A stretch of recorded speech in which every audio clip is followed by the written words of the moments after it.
Well, hello everyone, and welcome to another episode of Harebrained Games, the Week in Games. I might even actually get consecutive weeks of Week in Games this time if I get this out in time. It's November. It's heading into November. I want to say I got a lot of new subscribers in the last month or so. I think from a couple of the reviews that sort of made their way around the circles, and that was quite a nice surprise. I want to welcome everyone that's new. Thank you for stopping by to my little corner of the woods. I lost a couple people too, but that's okay. Sometimes people, they enjoy things for a while and then they're like, I'm done. That's fine. That's a great thing I like about this little channel. There's no pressure to have to get massive subscribers. I just want people that are friendly, love board games, and want to hang out. Well, again, this particular channel started when a few of my friends were asking for game recommendations, and I thought I'd make a little channel for them to kind of give as they came up with questions, to kind of give them some information like during Christmas and stuff. And it just kind of grew slowly over there. It's exactly what I like. I appreciate everyone. I appreciate all the new friends I've made, and the fact that people will politely suffer my constant babbling about board games. So anyway, we have some new reviews that are in the backlog that I'm going to get out in the next couple weeks. Homeschooling is a lot more work than I thought, so lesson learned. And Christmas is coming, so I'm going to start working on some buyer's guides or best ofs. So for people that want recommendations or whatever, not that mine are authoritative, but hey, I would love to give whatever thoughts I can and answer any questions. With that, let's get to the news. All right, the big news, or a big set of news, is that King of Tokyo, one of the classic Richard Garriott titles since Magic the Gathering, not classic in the sense of making a huge industry out of nowhere, but at least a very entertaining game, has a new edition, a dark edition. This has got some more sleeker, darker, blacker, sinister art with a couple new twists on the gameplay. I'm honestly content with sort of the happy-go-lucky version that I have, but it is a single print run, so when you do see it, if that's of interest to you to see sort of a rethemed, remade over King of Tokyo, might keep your feelers out. So late October means Essen wrapped up. That's the big game convention in Germany that's renowned for many, many things, including huge amounts of traffic and such. I didn't hear a ton of scuttlebutt on what was interesting or new. I saw a few people that were kind of raving about Maracaibo, which is the latest game from the designer of Great Western Trail. But other than that, I'd love to hear if any of the other viewers, if any of you have been there or you heard some interesting things on games. I always love to hear about those. So with that, DVG Games, known for its solo combat simulations in real-world scenarios, has introduced a new Kickstarter called Valkyrie, which is a mech-based futuristic game which melds some of the tactical gameplay that they had in their solitaire games with mechs and a mech, sort of a mech warrior, mech tactics, a kind of affair. So I love DVG, and I love what they've done, and this is kind of a big breakout game for them. It's very different, and so they're trying to do some new things, and the Kickstarter's out. It's a pretty steep price, I'm not going to lie, but every so often I kind of make an exception to the rule and I go it, so I ended up backing it. So if you're interested in checking it out, it's Valkyrie by DVG Games. And finally, Popular Mechanics has come out with their top 50 games of 2019. Unlike many, many lists I've seen in the past from more mainstream media, this list is very reasonable, and or at least it demonstrates an awareness of the domain of board gaming. So I thought that they did a very good job. I was surprised to see Nemesis as their top games, which is this sort of alien space game that was a little too pricey for me, but looked incredible. And Azul, Dinosaur Island, the list of games goes on. But check them out, Popular Mechanics Top 50 Games. They did their homework, due diligence. And with that, let's get to my question of the week. So, we're coming up in November, and while Thanksgiving is wonderful, and I hope to have a week in games and a few reviews next month as I start to streamline the homeschooling affair, I did have a question. Some people, they ask, especially the ones around, they're like, how big is your sanctum? And someday I will do a wraparound and show you, but it's not very, very big. It's not much larger than, it's basically this shelves at a couple sides. There's big tubs of games, and there's tubs. I have games kind of littered all over the house. These are more the core affair. But one of the interesting things is I showed someone physically was that they came upon some paintings that I had that were very different from everything else that I'd had in the past. And like anything, I have pictures of, you got to see, I got pictures of my kids' stuff when they were in 3rd grade. You know, I got pictures of paintings that were done by my artistic daughter, and I've got some cool looking drawings of cars from my son and stuff. So, but these paintings were different, and I thought, you know, with Veterans Day, why not tell a story? So sit right back, kids, and I'll tell you a story about the old days. Okay. Did I do okay? Was that an awesomely terrible impression? I had an uncle, Uncle Jack. Uncle Jack was one of the quietest uncles. He wasn't a kid guy. He was not a bad guy. He just wasn't a, hey, let's go play. Hey, where's your thumb? Where's your nose? Kind of person. He was, my parents were very old, and he was an old kind of quiet military man. And he was in World War II in the Pacific Theater, and he was he never talked about what he did or how far he advanced in ranks. He never talked about it. So obviously it was something that was very personal for him. And other than the fact that we did learn in World War II that he was one of the few last to leave Corregidor, and was very much a possibility, had he tarried, that he might have been part of that dreaded Death March of Bataan. And so that was kind of a sobering thing. But other than that, he never ever talked about it. And unfortunately, as the years go by, like I said, they're very old. A few years ago, he came up to visit my dad, who was also very old, and he had a slight mishap, and he fell. He tripped on a crease in the carpet at my dad's house, and he fell, and he broke his hip.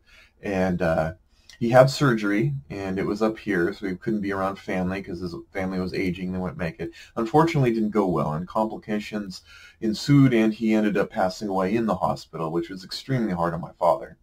You know, especially knowing that Jack was up there alone, and my dad being in his late 90s at the time, early 90s at the time, it was a sad thing. And so when they were cleaning his house after his passing, they came upon a discovery that, and they feel like this is something that he did to sort of cope with whatever happened during the war. But he had, as he retired, never told anybody, never his wife, who passed away before him, but he never told anybody that he'd taken a painting.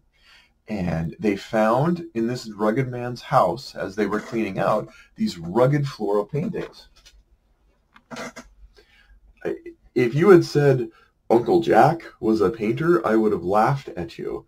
But oddly enough, this was what he did and what he coped with. And the thing is, he's talented. He did. I mean, these are things, you know, granted, yes, they're a little, I mean, people would give me a ribbing until they learn the backstory of this. But, yeah, this is the kind of stuff that he took up, and this is how he spent his last days, just quietly painting. No one ever knew. His kids, his wife, any of us never knew that this is what he'd done.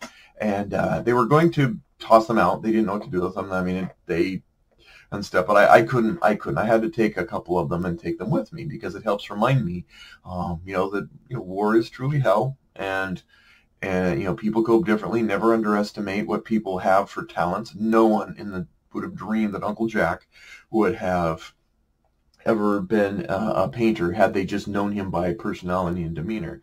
But I can't, you know, I wish I'd known him better, but I can't help but think that I'd like to leave at least a little something of him left around to remember. And though I'm not any artist, I think these are pretty stinking impressive. So this Veterans Day, just, you know, maybe ponder those people who have not only given their lives, but, you know, given the state of their lives to maybe need something else. So how is that for somber? That's not about video games at all, except for the fact that I play a lot of board games that have war game themes on them and a lot of military things, and I always can't help but sort of frame them at times thinking, yeah, while we're having fun here, it is interesting to just think about the actual tangible lives that were affected by the many conflicts we've had in humankind. With that, let's get to a happier note with my 3 games.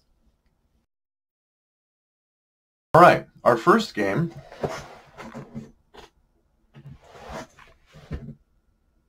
well, I don't know where it went. So we're going to use this one. This is Western Legends. Ante Up. This is an expansion pack for Western Legends, a sandbox game that came out last year or the year beforehand, where you're basically doing pretty much a ton of different things, just kind of what you want, meandering around, making your fortune, telling your stories, shooting, rooting, tooting, and all that. So this just arrived. It's a pretty big, hefty expansion pack. It kind of fills in a lot of the scant gaps in the storyline. So if you're interested in Westerns and you like Zia or sandboxy games where you don't necessarily have to meet an objective, you've got several ways to go win, definitely something to meet. The next one is Wreck Raiders. This one came highly recommended, and it's also a solo. It has a 1 to 4 player, so I was going to check into it. But you're kind of it's supposed to be a relatively easy family game that you can play to recover treasures and seashells to make exhibits for aquariums. Check that one out. And finally, and kind of leading into it, was this arrived from Kickstarter, Castle Itter. The strangest battle in World War II. I kid you not. This is a very strange battle. I knew very little about it until recently, and I studied World War II a ton, but I guess I missed this one, where this castle in Austria, at the curtain call of World War II, there's Americans and Germans and Austrians and even an SS officer that had to fight to defend this castle against a bunch of SS troops right before the end of the war. Imagine, Germans and US and SS fighting alongside each other. Game's pretty crazy looking. I'm looking forward to good things. Probably give it a review once I give it a few shake-throughs. But those are my 3 games of the week. And now it's on to Alphabet Soup. Okay, so Alphabet Soup has E's, and I thought D's were a little bit interesting because they had a ton, quite a bit of D's. E's is a wasteland. I don't have a bunch of games that start with E. I probably have more than start with, say, X, but who's to know? But let's just get on with it. Get on with it, Royal. All right, so top-of-the-line game that starts with E.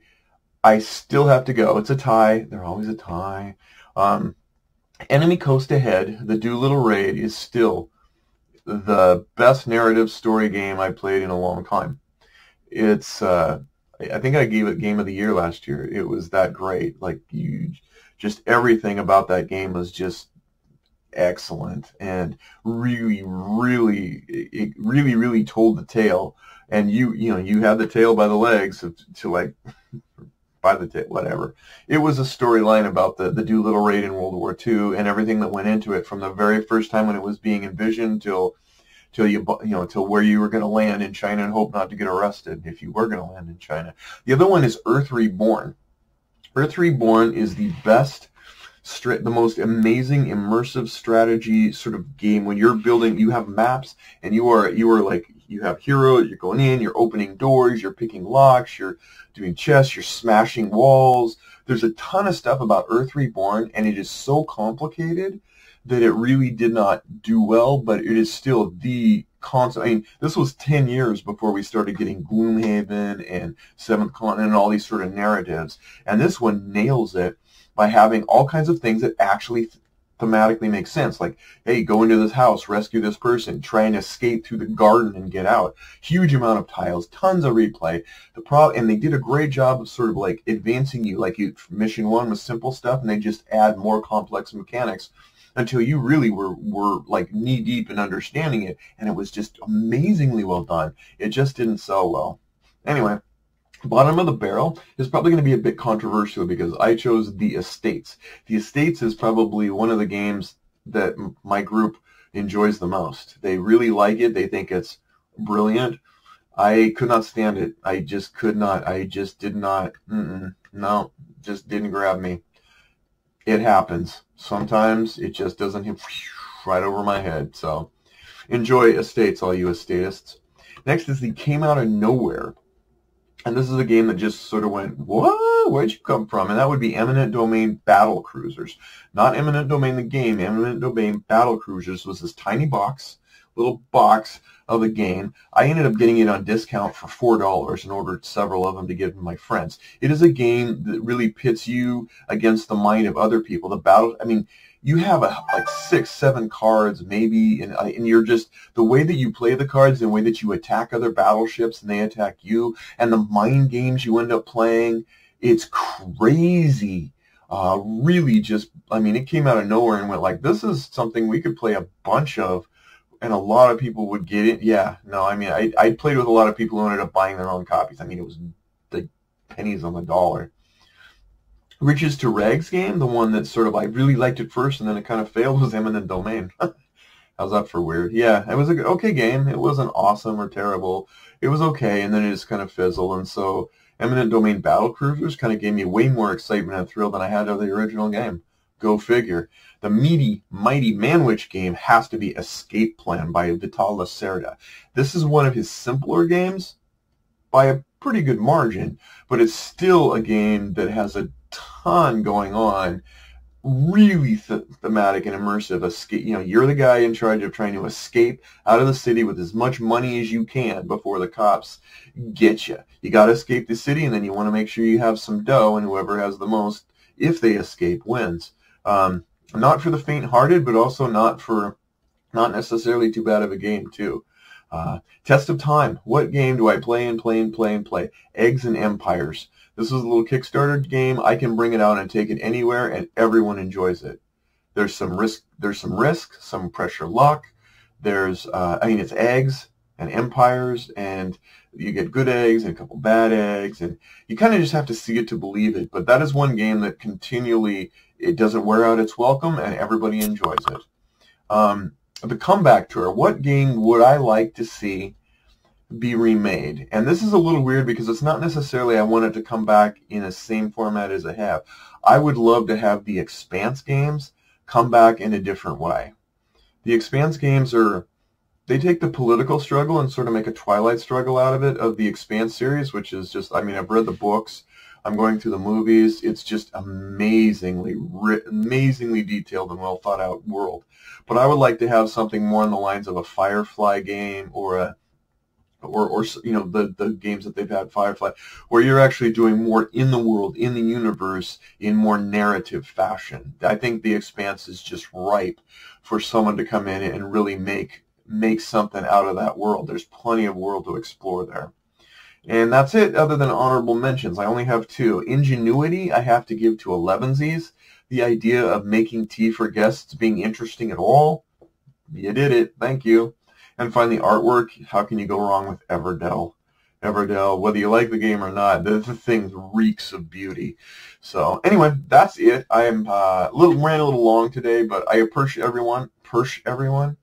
I appreciate everyone, and I'm glad that you're part of this. And as always, leave whatever comments you want. Always glad to hear from my peeps.